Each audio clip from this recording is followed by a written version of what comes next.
What's up, guys? As a recap, the meet. The meet didn't go as planned, but it is what it is.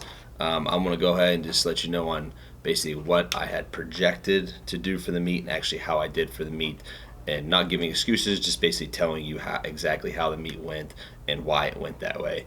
So I started warming. I woke up in the morning. I feel like I wasn't totally replenished yet. I had slept about 5 hours during the day, and obviously when I'm sleeping 5 hours, I wasn't able to get as much food and water back in me if I was sleeping. But I woke up in the morning, didn't feel like I was totally replenished yet, so I was just chugging water, chugging water. Then just give you an idea of how dehydrated I was. I drank 3 gallons of water on Friday, and I only peed 3 times.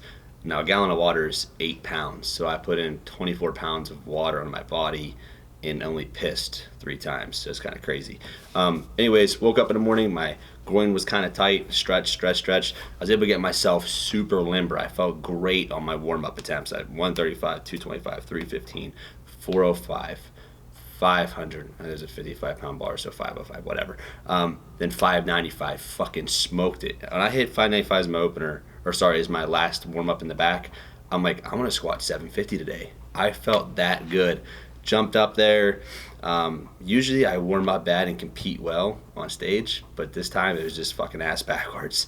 I jumped up there, hit 635. I got unracked the bars a little bit over top of my toes, started coming down, kind of pigeon toe a little bit. Anyways, got in the hole, buried my opener, come up, squatted. It wasn't my fastest 635, but it went good.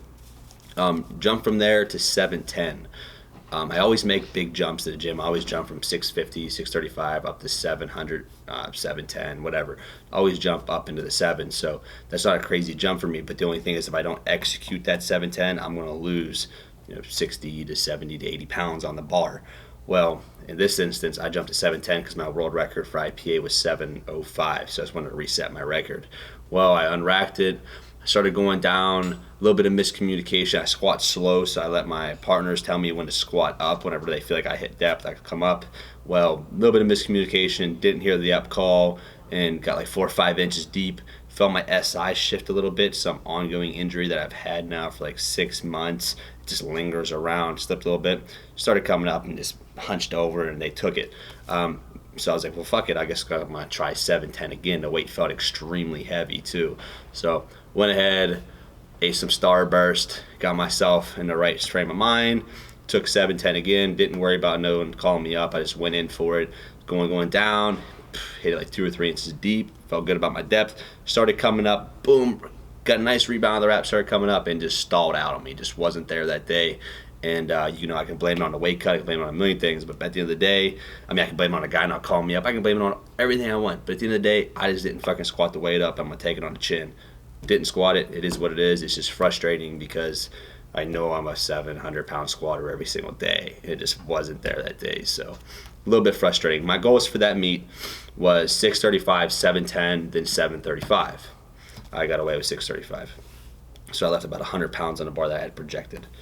Bench. This was the highlight of my day. After I squatted, my SI was out, my lower back was just basically my entire right side was locked up. There was a sports medicine doctor there from Buffalo who was working on me. Also, my homie Claire was there. She comes to Glen's gym. She's a PT. She was working on me. So basically, I had a bunch of people working on me, trying to get me loosened up enough to just be able to bench. After I squatted, I could barely walk, so I just ruled out deadlifting. Like, I probably won't deadlift today, just because I physically can't bend down to grab the bar.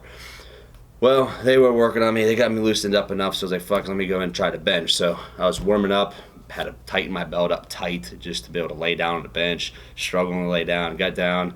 I wasn't able to create much of an arch, but I just kept stretching, kept on having them work on me, so I was able to establish a small arch. Well, warmed up in the back, worked up to 365. It felt just okay. Jumped up on a platform. I was up. I hit 365. Next thing I know, I was up in like 2 minutes. So I just walked up there, cranked the belt on, and I fucking smoked 420. I was like, shit, that wasn't bad. My goal was just to jump straight to 460 because that was going to put me in line with my 1,900-pound total. But after I missed the 635. I only got away with a 635 squat. My total was shit anyway, so I was just going out there and trying to set PRs on my bench. Well, 420 had tied which was my opener, so how much my bench has progressed in the last off season. 420 was my best sanctioned meet bench, so I was pretty happy with. I opened with that. I jumped straight from 420 up to 450 and hit 450. So it was a 30-pound PR in a sanctioned event at 180. So that's a good takeaway. I've always had a lot of issues. Not only me, I guess most powerlifters, unless they're bench only guys. Your bench usually suffers the most during a weight cut and the most in a meet, because you just squat, your shoulders are pretty tired after you squat, being back like this, pulling back. Most powerlifters aren't very limber, so the next lift that suffers the most is usually the bench press. So I was able to come away with a mid-fours bench, which is good for 181, and it's a lot of positive takeaway into my next competition, knowing that I can bench good in meets. Pumped about that. Went on to try 465 after. That's my best ever, and I missed it about 3/4 of the way up. So even though I missed it, the fact that I took it for a long pause, controlled the weight, obviously glute stayed on the bench, shifted the momentum good, it was a good takeaway even though it was a miss. After that, tighter and fuck. I was like, man, well, that's probably, I might take 135 for my deadlift just to get on the board now. Well, kept loosening myself up. That sports med doc kept working on me, Claire kept working on me, and then I decided, well, fuck, let me just try to deadlift. I went ahead and dropped my opener. I was warming up, hit 5 plates, and it moved. I was just way over top the bar, couldn't really get in position, so I was like, let me just drop my opener to 585 and see if I can't get away with it.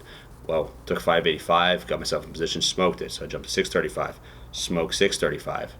Then I was like, well, if I take 715, that'll still give me an 1,800-pound total, which isn't bad. 10 times my body weight total. But in the situation I was in, I just didn't feel the need, or I didn't feel it was necessary to put myself, maybe, because that's a huge PR from my best pull ever, 700. So I was like, that's going to kind of put me very vulnerable for injury, injuring myself even worse, and probably screwing myself the next 6 months of competing. So I was like, let me just try 680. That's 5 pounds more. My IPA world record for deadlift is 675. Let me try 680. So I went for 680, flew off the ground, started coming up, but my right side, like I said, was locked up. So boom, my right leg locked fast, got over top of the bar. I probably could have compensated and pulled it back into me, but I was already about 3 or 4 inches over top of the bar. The weight felt heavy, and I felt my back starting to pull some more, so I just let the weight go. Not willingly, but it did. It just got away from me and missed 680. So I got away, totaled 635 squat, 450 bench, 635 deadlift. Left a 1720 pound total. I left a lot of weight on the bar. I'm very disappointed with the meet, but I had a lot of good takeaways. I can't blame it on the weight cut. I do big weight cuts. It's what I do. It's part of the fucking process. I don't think that screwed me. Basically what it was is just I had a bad squat day and injured myself on the squats. I pulled my squat together on that day. I squat big. I'm running at a 1,900 pound total, the second biggest total of all time. So I'm not ruling it out. Like I can't make 181. I need my nutrition to be a little bit better leading into meets, something I've definitely learned. And after that, basically, it's just showing up on meet day and making it fucking happen. I'm a competitor, and I just didn't compete as well as I should have that day. Still got away. Everything's in perspective, in the least arrogant way. Even though I had a really bad day, I still won my weight class and best overall. But that's why I don't compete against nobody. Whether I go to a meet and I'm the weakest guy there and I lose, but I did my very best, I might feel, oh, I did my very best, but I can't even compete with these guys, and that's going to put me down. Or it's like, yeah, well, I'm still the strongest guy on my weakest day, then that gives me no room to grow. So every time I go into meet, I just try to be the best I can possibly be. I'm not competing against this guy, that guy. I'm going in there and I'm just trying to beat myself and set my own numbers.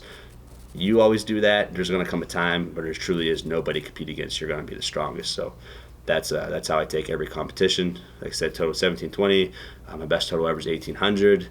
My best total 181 is, I think, a non-sanctioned 1800. I've also got 1775 total in IPA, I believe, at 181. But we're going to go ahead and take the summer. Me and the guys here at the gym are going to work on getting shredded, be ripped for the Indy 500. And then we got the beach coming up, so we're going to get ripped for that. And then we're going to jump back into a meet. Brad actually just hit me up. There's a Nationals, IPA Nationals, I believe, is in New York in September, third week of September. So we might go up and do a national event, fly out to New York and do it. I really don't like doing that because, especially cutting water, it's basically going to be a whole entire week event. I'm going to go out a week early to do my water cut out there, so I won't fly because flying fucks with your water. But bigger stage, bigger lights, you know, I mean, I'm going to perform better. In my opinion, I always perform better on you know, bigger events. So I might do that. We'll see. But I'll stay tuned. All right, guys. Thanks for tuning in. This is how the meet went. Thank you for the ongoing support. One love.